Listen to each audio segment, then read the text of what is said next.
Assalamu alaikum and good morning everyone. Today we from Group 1, Section 4 will present about our solar turbine power plant. I'm Arif. Okay, so let's begin. Here, here is our table of content of our presentation today. First, we begin with our introduction. Our introduction is to design a power plant that uses renewable sources, which is solar, thermal, and biomass. Biomass to heat the boiler. Solar thermal is used during daytime, while biomass is used at nighttime. Next, we look at our process flow diagram of power plant. First, we look at the boiler part, which consists of steam drum to store water and steam, solar thermal plate, and biomass boiler to heat the steam. Preheated water is sent by a pump to the evaporation section to heat the water until it becomes steam. The steam is then sent to the superheating section to reach optimal condition before being sent to the turbine. When steam enters the turbine, the turbine blade will rotate, producing power at the generator, which is sent to the grid. Steam exiting low-pressure turbine will enter condenser, which will be cooled off by seawater.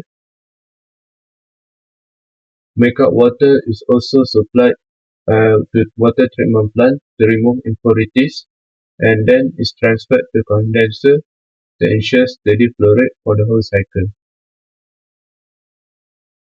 Wood is sent to a crusher to increase surface area and then sent to the biomass boiler. The ash residue in the biomass boiler is sent to a silo. Pump is used to increase the pressure of the water before being sent to the preheating section for solar thermal plate or to the biomass boiler, which is then is sent to a steam drum, completing the whole cycle. Overall PFD. So we already done several assumptions, which is our target is to produce 250 megawatt of power. And then we know that in pump and turbine are isentropic condition. So and then for the pressure inlet and outlet of the boiler and condenser, it is the same. And the next steam lift from condenser, it's saturated liquid. Water lift pump, it's compressed liquid. So for the steam inlet turbine and outlet turbine, the pressure and temperature here we get from the reference, which is I already cite here.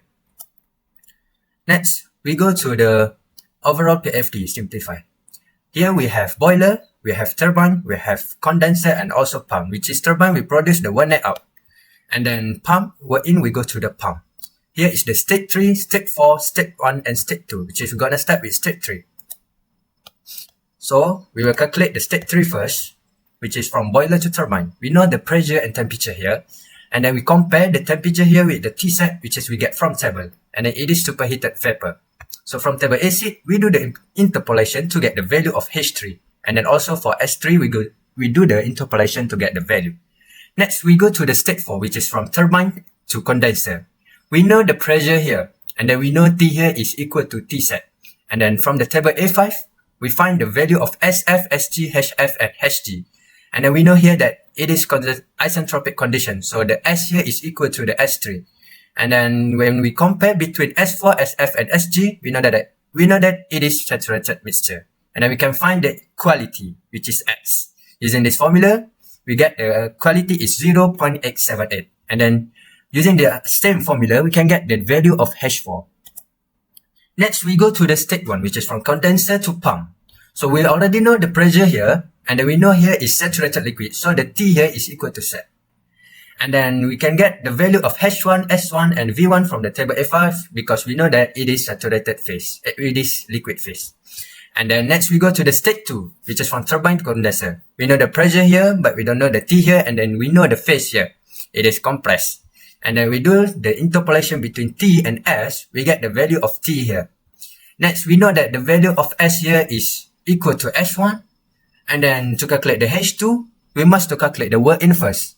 Using the formula, we get the work in value, and then using the formula, we get the H2 value. Next, we go to our calculation thermal efficiency. Using the formula N equal to 1 minus H4 minus H3 over H3 minus H2 times 100, we get the value of thermal is 46%. And then to calculate the mass flow rate of water, we have to know the work net out. To know the work net out, we have to calculate work out. So using this formula, we get the work out. Using this formula, we get the work net out. And then we can insert the value into this formula, and then we get the mass flow rate of water here. We also have to calculate of our alternative source, which is dry wood. And then using the formula, we can find the QH, and then we insert this to this formula, which is we get this formula and then the value of HV here from the reference, which I already cite here. And then we get also the value of mass flow rate here. Next, this is our overall updated operating condition of PFD. We're getting to the comparison part. In this part, we'll compare the thermal efficiency, power capacity, the process cycle of power plant, the current equipment of fuel sources, alternative fuel options that can be implemented, and the environmental impact between three power plants, which is a solar turbine power plant, CATL system, and Jima steam power plant. Firstly, as written in the slides, our power plants has the highest thermal efficiency, which is 46% compared to the CATL system that has 23%, and Jima steam power plant has 35 to 42%. Based on the thermal efficiency, our power plant design is at a better advantage compared to the other two plant designs. Next, we move on to the second slide that shows the comparison between the three power plants for the power capacity. As it stated, our power plant has the power capacity of 250 MW, while CATL system is 600 to 620 watt for each panel, and Jima steam power plant has 1,400 MW. For the third comparison, we will compare the power generation cycle. For the solar turbine power plant, it uses three types of turbine to improve efficiency and energy extraction from the cycle. It is also using solar thermal as a main source to supply heat to boiler, while woods acts as an alternative supply during bad weather or at night. Other than that, the cold water of sea is used as a coolant for condenser, and the power plant uses Rankine cycle. For CATL system, the system utilizes high-efficiency PV panels, which is 600 to 620 watt each. The system also converts sunlight into DC electricity, includes LFP battery system to store excess energy, stored energy used during night or low sunlight hours, and enhances stability and energy availability. And lastly, for Jima steam power plant, burns coal to generate heat in high-pressure boilers, produces steam to drive a steam turbine, then the turbine spins a generator to produce the electricity. Steam is then condensed and reused in cycle.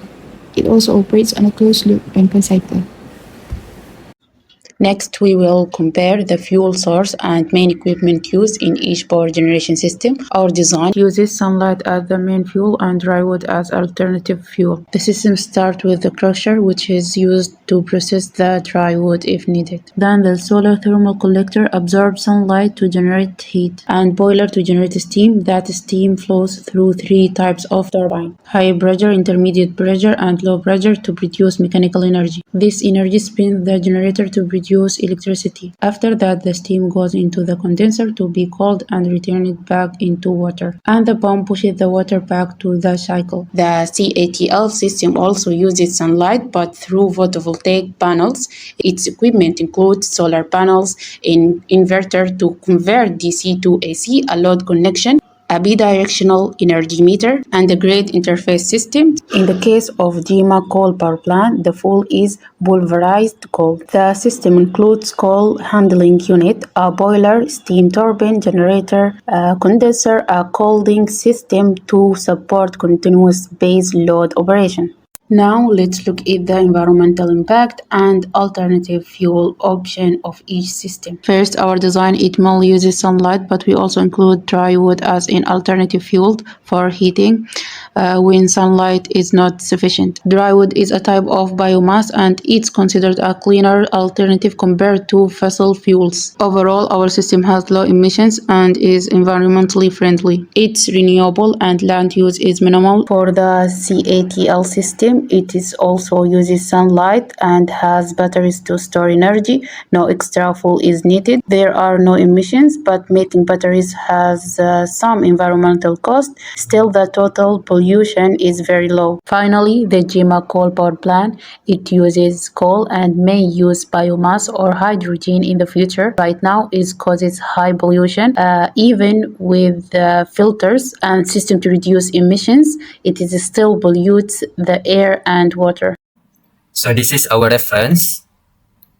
That's all from us.